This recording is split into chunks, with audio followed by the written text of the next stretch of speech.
Hallo, ich bin der Jens. Ich bin seit 3 Jahren bei Touratech als Fuhrparkmanager tätig und bin seit ein paar Tagen mit meinen Kollegen hier in Südfrankreich zu einem Testride mit verschiedenen aktuellen Motorrädern und neuem Zubehör von Touratech. In den letzten Tagen hatte ich die Möglichkeit, die neue KTM 97 Adventure R zu testen. Wir konnten in den letzten Tagen verschiedene Strecken unter die Räder nehmen. Dazu gehörten unter anderem On-Road-Strecken, schöne kurvige Passagen, als auch Offroad-Strecken von der breiten Piste bis hin zum Single-Track. Und da muss ich sagen, das hat mit der KTM 97 Adventure R sehr viel Spaß gemacht. Ich war absolut gespannt, vor allem im Vergleich auch zu den großen Reise-Enduros von KTM, die ich ja schon in der Vergangenheit gefahren bin, habe ich gehofft, dass wirklich das Motorrad wieder eher an die alte 640 LC4 anschließen kann. Das heißt, ein Motorrad, was leicht ist, was aber trotzdem Kraft und Power hat und leicht auch im Offroad-Bereich zu bewegen ist. Und das habe ich erfahren dürfen. Ja, das ist wirklich sehr, sehr positiv bei mir angekommen. Also was ich angenehm überrascht war die Sitzposition auf der Maschine, obwohl sie eigentlich sehr klein wirkt und eher ein bisschen neben den großen Reise-Enduros wie ein Moped wirkt, hat sie eine sehr angenehme Sitzposition, obwohl bei meiner Größe von 1,89 m immer ein bisschen die Problematik mit dem Kniewinkel da ist. Aber da war ich sehr, sehr positiv überrascht. Ich habe hier eine Sitzposition vorgefunden, die für mich auf allen Strecken und auch über große Distanzen sehr, sehr angenehm war. Die verschiedenen Fahrmodis von der Maschine sind sehr, sehr gut eingeteilt.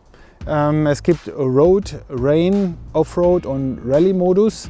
Da auch noch kleine Unterteilungen, wo wir noch zusätzlich zum Beispiel ABS komplett ausschalten können oder auch die Anti-Schlupfregulierung sehr, sehr gering bis auf ausschalten können. Was mich etwas stört an der Maschine, ist tatsächlich die Einstellung dieser verschiedenen Fahrmodis, da ich nicht einen einzelnen Knopf habe, um diese zu verändern, sondern wirklich in Untermenüs gehen muss, um dann den Fahrmodi, den ich bei entsprechendem Untergrund brauche, auszuwählen. Wir waren heute auch im Offroad-Terrain unterwegs und ich habe die Auswahl gehabt zwischen Offroad und Rallye-Modus.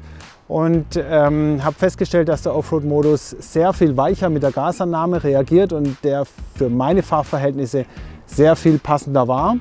Beim Rallye-Modus ist es doch sehr viel aggressiver und spontaner, die Gasannahme, und das war für mich nicht das Passende.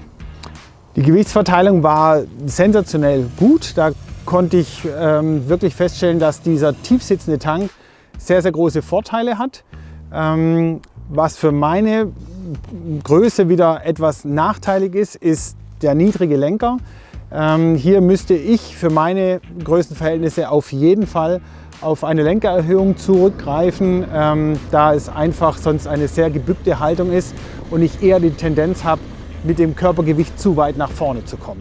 Ja, hier ein paar Details zur Ausstattung des Motorrades. Wir haben hier, wie man sieht, sowohl Originalteile von KTM mit verbaut. Touratech produziert ja hier die Kofferträger und den Koffer für KTM, als auch Zubehörteile von Touratech.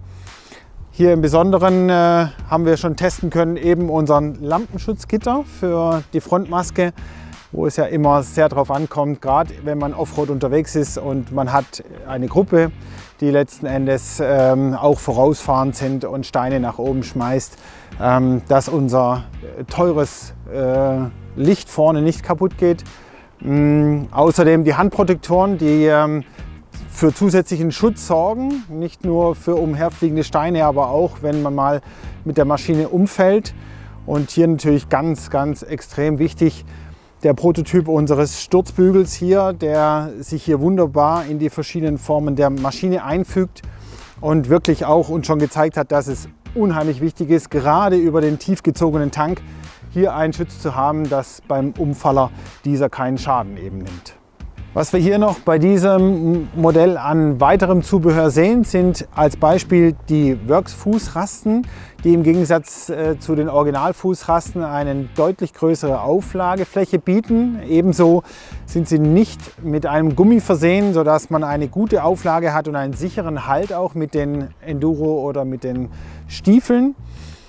Weiter sieht man hier beim Bremsflüssigkeitsbehälter einen Schutz verbaut, der auch dazu dient, natürlich Schäden hier von solchen empfindlichen Stellen fernzuhalten. Des Weiteren sehen wir hier verschiedene Gepäcklösungen. Die sind zum Teil original KTM, wie zum Beispiel die Koffer mit der Größe 31-45 Liter. Weswegen 45 Liter, damit ich auf dieser Seite auch mal einen Helm unterbringen kann und den sicher verschließen und aufbewahren kann. Des Weiteren haben wir hier Tankrucksack und wasserdichte Gepäckrolle.